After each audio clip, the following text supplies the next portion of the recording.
Hello YouTube, my name is The Legend of DS and welcome to another Nintendo NX video, this time around predicting the 2017 lineup of games for the system.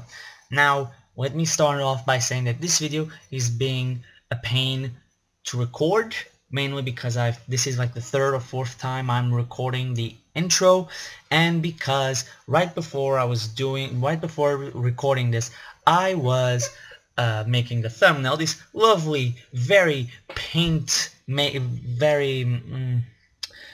simplistic and made in paint thumbnail, which, I mean, it gets the point across, and that's the point of a thumbnail.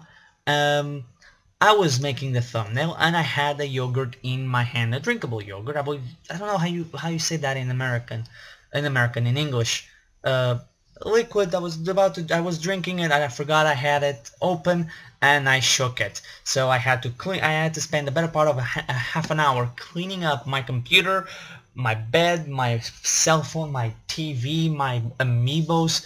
Thankfully, the gamepad didn't suffer any damage or was hit by the splash. The 3DS, thank God, also was closed, so it didn't take that much damage. But that's why. That's one of the pain that this video is giving me, just because of how many things have gone wrong. But let's get into the point of this video, that the NX launch lineup. Now, lineup for 2017. Now, this list is going to be dedicated entirely for Nintendo published games, or Nintendo published games or paid for games, quote unquote. No, not quote unquote, because this list includes technically two. Now, I did some research and I found out that both the Wii, I went and searched the first year for the Wii, for the GameCube, and for the Wii U. And what I got for in the first year, obviously this is not the entirety of the year, but it starts practically almost a third of the way done, or a quarter of the way done, I should say, is when the NX launches. But the Wii had 18 games on the first year, the Wii U had 14, and the GameCube had 16. Obviously, averages gives us 16 games. This list is going to be on the conservative side because it's obviously from launch to December. It's going to be 14 games, basically 14. Technically speaking, it's 13, but it can go to 14. By month, I'm going to have launch, which is March, April, May, June. Every time I say a game and the footage will be on screen, instead of being a picture like I normally put, I'm going to put trailers for the most recent game, or the game itself, because there is one game in particular here that has been already discussed. I even discussed it on my channel, and let's go with the launch. The launch, obviously, I'm gonna put 4 Nintendo games. One has been confirmed, which is obviously Zelda Breath of the Wild. It's confirmed to come to the NX, not confirmed that will be launching with the NX. So at launch, Zelda Breath of the Wild might be there or not. But Breath of the Wild is obviously the first game. Another one, the second game, is basically, in my opinion, a confirmed launch NX game, which is Pikmin 4. Now, Miyamoto, the last time he talked about Pikmin, at E3 2015, I believe, or 2016, I think it was 2015, I could be wrong, but anyway, he said it was almost complete. Since then, we haven't heard anything. If it's been at E3 this year, I don't think it was. If it was at this year's E3, 3 months, we heard about Pikmin 3DS, but not about Pikmin 4. I believe he mentioned Pikmin 4 by name. He dropped the actually Pikmin 4 close to completion, and as we all know, Pikmin on the 3DS is not Pikmin 4. It's just called Pikmin 3DS as of right now. It doesn't have a name. I'm just searching. Okay, June from 20. Explain. Okay, so it was this year's E3. No, it was last year's E3. But Miyamoto stated Pikmin. I believe. Let's see. I'm clicking right now on the IGN article. I should have done this before. I always do. Well, I would have done it, but you know, the yogurt situation. But with Pikmin, I believe he said Pikmin 4. He said that Pikmin 4 is, yeah, according to Game Explain, yeah, according to IGN, it was very close to completion last year, and this year fell off the priority list. So I think it's a game that's practically done and was done. It just fell on the priority list of getting it ready for launch, because most likely it's already close to being ready. That's beside the point. So Pikmin 4, a game that I expected to be on the launch, like the first day when you buy an X, there's going to be there alongside Zelda. And wow, I'm really just seeing more and more imperfections of my cleaning work. I have to work her. Okay. Next, obviously Nintendo's going to have a party game. There's no way they're not going to, and even though I know it doesn't appeal to hardcore gamers, this is mostly for the casuals, and you need something to be there for them. You know, we have Zelda for us, the hardcores, you have Pikmin 4, and you have a party game for them. Now, I said 4 games would be, in my opinion, Nintendo published games on launch. They're going to obviously have third parties, probably Dragon Quest X and Final Fantasy 15 at launch, and maybe others. But I expect them. I don't think they will. This is going off an old rumor, and I have soured since then on the people that have leaked these types of things because of how wrong they have gotten lately, especially Emily Rogers. But I do expect a Smash Bros. Port, either a Smash Bros. 4 port or Smash Bros. 5 at launch. Now, I know, but Smash Brothers took 2 years. Smash Bros. Just came out 2 years ago. There's no way they're gonna have it ready. Well, they might. We don't know. We don't know the size of the team that worked on Smash Bros. 5. We don't know how 4 and on the DLC, and we don't know how long it's been since Sakurai started working on a new game. If I'm mistaken, he started working on a new game after right before I think during development time for the DLC for Smash, and I think like in early 2015. If it was early 2015, I mean 2 years. If the NX is one OS shared by multiple systems, that's why I went and checked the GameCube, the Wii, and the Wii U's launch, because I think the NX is a home console. I think the first version we're going to see is a home console, and later on in the year we're going to see the handheld version, obviously sharing one OS.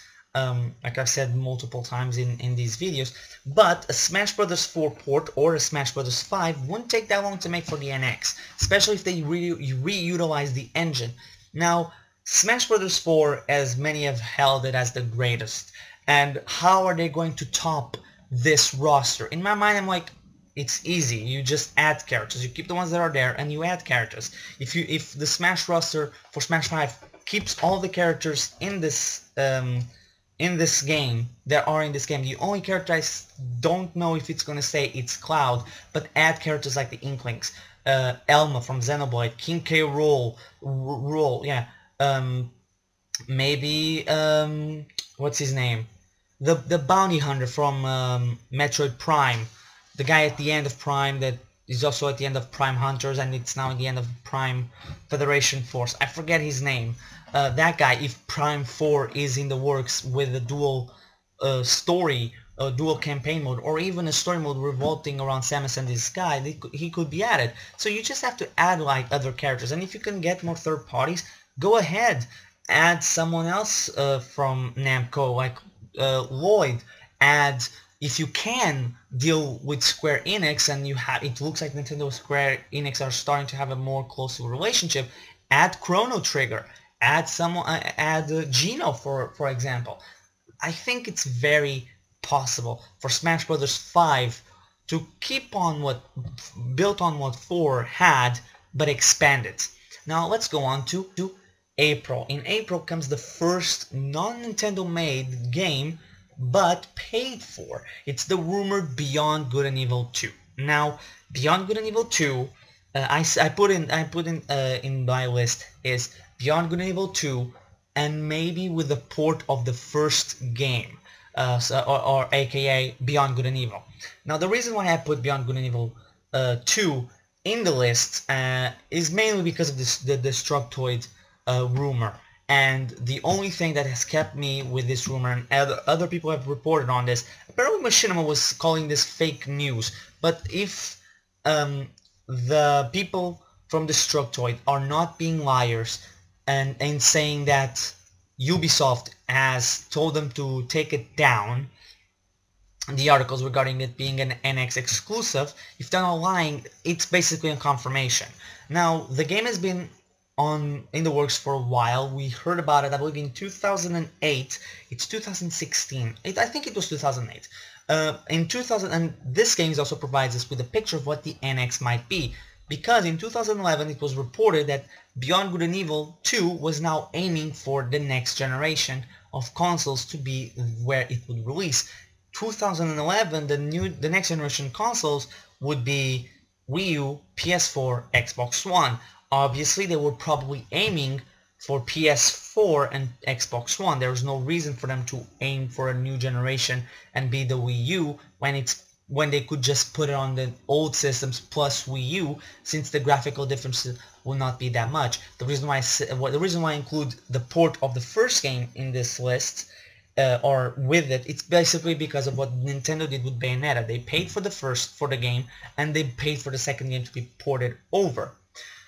Now let's move to May. May has the first, let's go with the first big exclusive.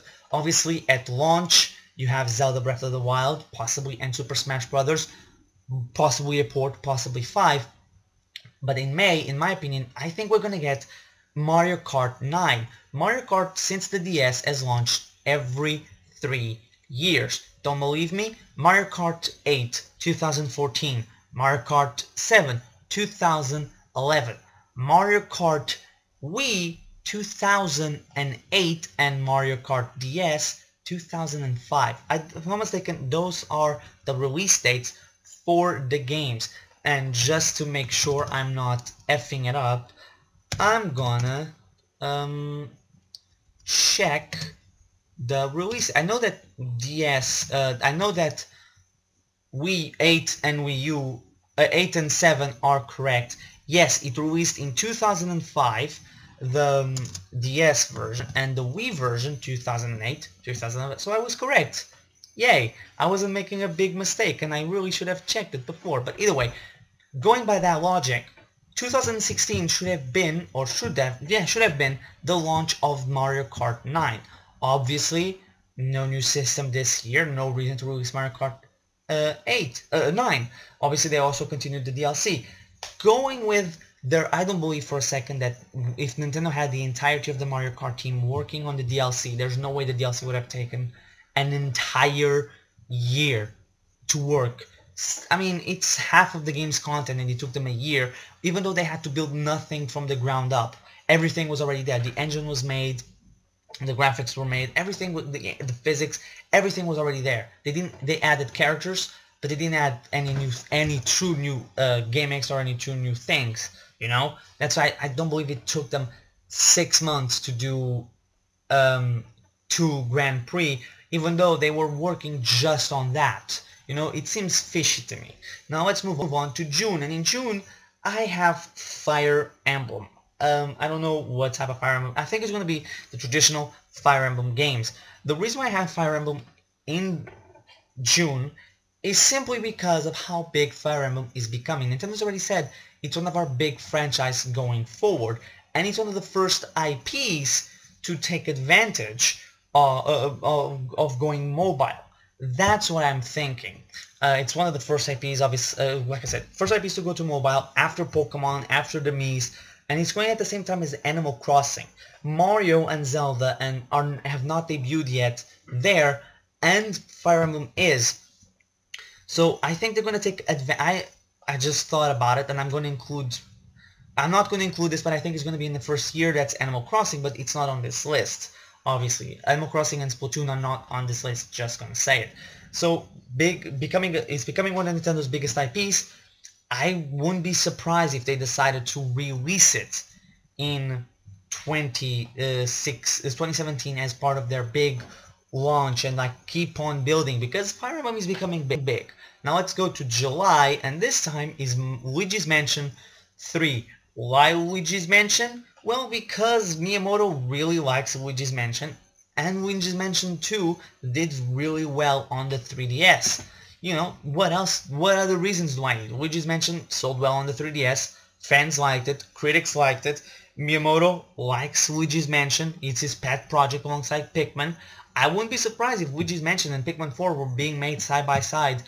Miyamoto working on them both side, or overseeing them both side by side. And I think that Nintendo is going to capitalize on the fact that the second one sold so well, and so recently too. It would be a mistake not to.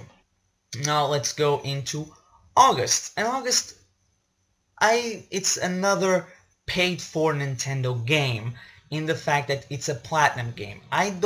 There's no way in my mind that Nintendo does not have a game with Platinum in the works. The Wii had Mad World, I believe, in the first year. I could be wrong, or in around, I think 2008 was when it came out. So around the first 2 years, let's go with that. And with the Wii U, they had also in the first 2 years not only Wonderful 1-on-1, but Bayonetta 2. I think that maybe they've talked about Bayonetta 3. I think Bayonetta 3 is in the works for the NX. But Platinum Games said multiple times, even probably after they started working on Star Fox, they wanted to work with Star Fox. They wanted to do Star Fox. So I think that them talking about Bayonetta 3 a lot, I think it's a possibility, and I think it's the most likely possibility of Bayonetta 3 launching in August. It'll be a perfect time, first year, hopefully with a marketing campaign, a good marketing campaign this time, a big one, not just a smaller, more contained one. So now we are in September. We arrive at September, and I have no idea what's coming out. Now, I think I know who's the company making the game. I just don't know what the game is going to be. My opinion, September is going to be the month where Nintendo launches a game from Retro Studios. Now, you might think, why do you think Retro Studios? Well, Retro Studios' last game was Donkey Kong Tropical Freeze in 2014. That was 3 years ago. Right now 2 years ago. But by the time as the launch of the NX, it will be 3 years, and actually 3 years and a month. Now, Tropical Freeze was supposed to come out in November 2013, got delayed to February 2014. Assuming that the rumors are true that they started working on the game in August 2014, that's 3 years. That's, in my opinion, long enough to make a game, especially for Retro Studios. Now, the reason why I put just a Retro Studios game and don't say like Metroid or Donkey Kong is because I don't know. Personally, Donkey Kong would create a backlash on the internet if it was 2D. On the other hand, Metroid, I don't think it's one of those franchises that Nintendo needs to push out in the first year. Metroid, much like F-Zero, is made as a big franchise on the internet, and people proclaim them to be dead when they're not major sellers. Okay, no Metroid game has ever surpassed 3 million. And Donkey Kong Tropical Freeze, the numbers that we have is pretty much in line with every single other Metroid game, and those Metroid games sold on better selling systems. You know, Japan doesn't like Metroid. It's toughy. To me, I hope Retro Studios is working on a new IP, mainly because I want to see what they can do. And as long as it's not basically Donkey Kong or Metroid, you know. I don't think there's a reason to create a new IP if you already have an IP that fits that style of game that you're going for. Now, moving on to October. This one is a split one, much like the September. October, I have either a new IP or an HD remake or a port. Nothing much to say about this. I'm gonna put probably footage of the HD remake of Wind Waker right now because Wind Waker launched October 2013, so that's why I have a port, maybe a remake, or maybe a new IP. You never know. There's no reason actually. I just think that Nintendo will take advantage of it, and since it's October and November, and it's where it's going to be the big game, they're going to take a break and not put something very big here, just because I don't think they want two major titles competing so close to each other. Now, we reach November, and is there any question what's going to be. It's obviously going to be 3D Mario. We don't know what type of 3D Mario is going to be. The only thing we've heard from Miyamoto is that the new type of Mario, the new 3D Mario is the new Mario. I don't think he said 3D Mario is coming in the next generation of systems, aka the NX. There's nothing much to say about this one. It's November, it's the holidays, it's the biggest Nintendo franchise, it's the best, the recognizable video game character of all time. And if the NX is doing solid by then, this is going to be an even bigger boost for the system. Now, end of 2017 in December, and I think it's going to be a small spin-off game. Much like Captain Toad Treasure Tracker was. Then Nintendo's going to end off the year with a small game just to have something released to drive a little bit of sales, to beef up the lineup of games, and I think that's about it. I think that's the good enough. I think that's the list. If I had to include one more game to release between December and March to end the year, I would say maybe Animal Crossing. Maybe even right on March. Maybe have some third-party work on the game for February or January. But that's really about it. What I have for Nintendo launch games. Or Nintendo games for the launch of the NX, and I just, like, I was on the list, I wasn't where I'm recording the audio, and I just checked, it's been nearly 22 minutes. Jesus, I did ramble on a lot, so thank you guys for watching. Let's see how many of these I got right. The NX should be announced maybe next week. Personally, I'm just gonna put on right now a little prediction for when it's gonna be revealed. There's rumors of today. Obviously, it's not today. Today's the 6th, by the way. I don't think it's gonna be on the 16th. I don't think it's gonna be on the 12th. I think it's gonna be on the between the 13th and the 15th. Why? Because 2012, Nintendo had a meeting regarding the Wii U. I believe it was on September 13th, or it was September 12th. I don't remember. But either way, it's the closest. Those 3 days, 13, 14, 15, are the closest. I think it's going to be the 15th. So yeah, that's my prediction. So thank you guys for watching, and I'll see you guys next time.